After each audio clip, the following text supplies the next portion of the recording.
इस टाइम मैं कराची पाकिस्तान के इलाके गुलिस्तान जौहर भटाइयाबाद धनी बख्श कोट में मौजूद हूँ और गली नंबर 7 है जहाँ पे सीमा हैदर नामी जो खातून थी वो यहाँ पे रहाइश पजीर थी।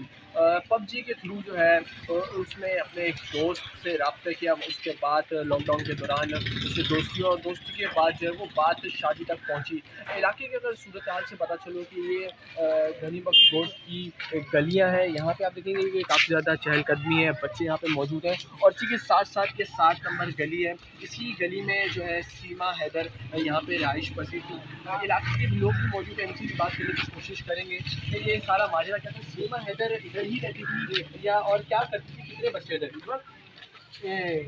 बच्चे मतलब ऐसे 3 4 5 थे, इतना मेरे को नहीं पता। हाँ। 3 4 सुन रहे हैं कि 3-4 बच्चे थे और बताया जा रहा है इलाके के लोगों की जानब से ये तकरीबन जो उसका सबसे बड़ा बेटा था वो उसकी उम्र लगभग 7 से 8 साल की उम्र की थी और उसके अलावा जो 3 बेटियां थी उसकी।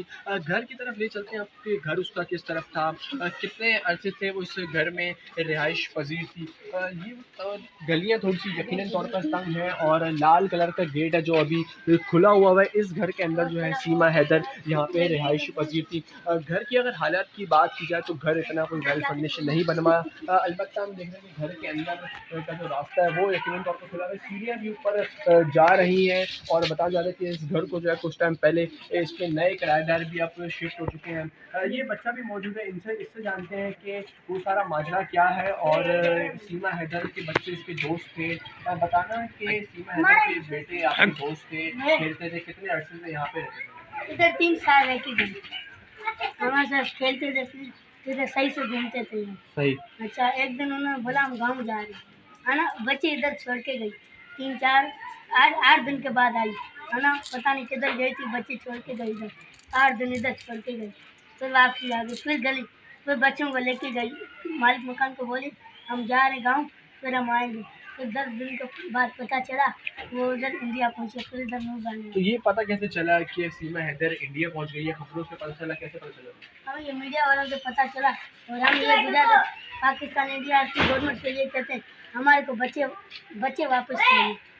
हम मुसलमान हैं, स्कूल ना पढ़ा, मदरसा पढ़ा तो कुरान हाफिज करवाते। अब बिल्कुल आप सुन रहे हैं और सीमा हैदर इस सामने वाले घर पे बताया जा रहा है कि यहाँ से कपड़े भी सिलवाया करती थी और काफ़ी तादाद में जो है यहाँ पे कपड़े सिलवाती थी। तो इस तरीके जो इलाके के लोग हैं वो सीमा हैदर के बारे में बताते हैं कि उसका एक मोबाइल फ़ोन भी जो गिर चुका था इलाके में, वो इलाके के बच्चे ने जो है अपने पास रख दिया था। वो बच्चे की तलाश भी करते हैं और अभी तक जो है वो सीमा हैदर इंडिया में मुकीम है और जो भारतीय खुफिया एजेंसी उसके हिरासत में है। अलबत्ता अगर ये पता चलो आपको सीमा हैदर जो है किस तरीके से कराची पाकिस्तान से जो है इंडिया भागी।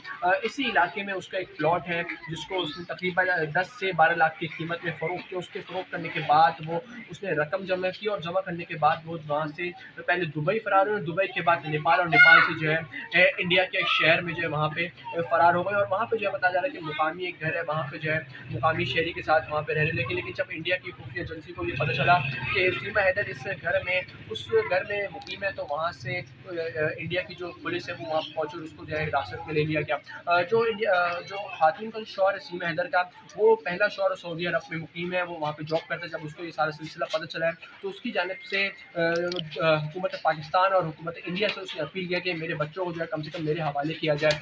अभी आप देखेंगे कि ये सारा मनाजिर है, यहाँ पे जो नए किराएदार हैं वो शिफ्ट हो चुके हैं, ये सारे उनके बच्चे भी मौजूद हैं क्योंकि अहले मोहल्ले को यहाँ पे सारा पता है कि सीमा हैदर यहाँ पे कितने अरसे से रिहाइश पजीर थी और क्या क्या वो यहाँ पे काम करती थी। बताया जा रहा है कि जब जाने से पहले जो है सीमा हैदर यहाँ पे तकरीबन 7 से 8 दिन के लिए जो है अचानक से गायब हो गई, जबकि सिर्फ एक छोटी बच्ची जो है वो यहीं पे इसी घर में रहती थी। इस दौरान सीमा का हैदर का जो मोबाइल फ़ोन है वो एक बच्चे को गिरा हुआ पड़ा हुआ मिला, उस दौरान उसके मैसेजेस भी चेक किए। अलबत्ता वो बच्चा जो है कि बताने से कहा से कि उस मैसेजेस में क्या लिखा हुआ था, लेकिन तौर पर ये उसने ज़रूर बताया कि उस मोबाइल फ़ोन के अंदर, छोटे फ़ोन के अंदर उसकी तस्वीरें भी मौजूद थी और जिसके साथ वो गेम खेलती थी पबजी में, उसके साथ वो भी तस्वीरें जो है मौजूद हमें दिखाई दी उसने। अब देखना ये है कि जो पाकिस्तान की एजेंसीज़ हैं वो किस तरीके से काम करती हैं और जो भारतीय की खुफिया एजेंसीज़ हैं वो किस तरीके से काम करती हैं। इलाके के लोग भी मौजूद हमें नज़र आ रहे हैं क्योंकि ये इलाका काफ़ी ज़्यादा गुंजान है, यहाँ पे चहलकदमी बहुत ज़्यादा रहती है। सुबह से ही जो है यहाँ पे बच्चों का आना जाना, लोगों का आना जाना बहुत ज़्यादा रहता है। जैसे जैसे रात का पहर होता है यहाँ पे लोगों की घरों की जो लाइटें हैं वो जल जाती हैं, लेकिन यहाँ पे बिजली की अदम फराहमी के बाद लोग जो अमूमन तौर पे यहाँ पे बाहर ही बैठना पसंद करते हैं। सीमा हैदर जो खातून थी वो बताया जा रहा है कोविड-19 के दौरान जो है ये इस लड़के से इसकी दोस्ती हुई पबजी गेम के थ्रू। उसके बाद उसने इस दोस्ती को बढ़ाते-बढ़ाते उसने जो है दूसरी शादी तक जो है इसने कर ली। दूसरी शादी के लिए सीमा हैदर इंडिया रवाना हुई और इंडिया के बाद जो है वो वहीं पे मुकीम है। तो ये लोगों ने ये सारी दास्तान हमने आपको सुनाई और इस तरीके के वाक़यात ऐसे पबजी के गेम के थ्रू और भी हो चुके हैं कराची से और इस तरह की मोहब्बत का इज़हार करने वाली जो ख़वातीन हैं वो इस तरह के वाक़यात में हमने देखा कि इससे कबल भी इंडिया से पाकिस्तान में रहने वाली खातून या इंडिया से पाकिस्तान में रहने वाले